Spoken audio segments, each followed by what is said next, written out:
Қазақстанда бәрі білетін, бірақ ешкім айтпайтын ғажайып оқиғалар болып тұрады. Солардың бірі ÖKM операторы құрылтайшысы Шынар Мұхтароваға қатысты сот. Бұқаралық ақпарат құралдары оны Әлия Назарбаеваның үй қызметшісі деп атайды. Әрі осы компанияның жалған құрылтайшысы болған дейді. Енді қызықты қараңыз, биыл сәуірде ÖKM операторы экс-басшылығына қатысты сот басталған. Олар мемлекетке 27 миллиард теңге шығын келтірді деп айыпталған. Жымқырған сомасы да өте көп. Жалпы үш басшы 7 жылға дейінгі мерзімге сотталған. Алайда сотталған экс-басшылық сотқа экс-президенттің қызын шақыртуды өтінумен болған.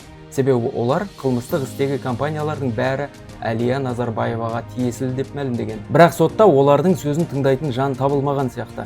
Оның орнына бұқаралық ақпарат құралдары үй қызметшісі деп атап кеткен Шынар Мұхтароваға қатысты сот басталды. Ол 920 миллион теңге шығынды өтеп, кінәсін толық мойындап отыр екен. Бірақ айтқымыз келгені 2015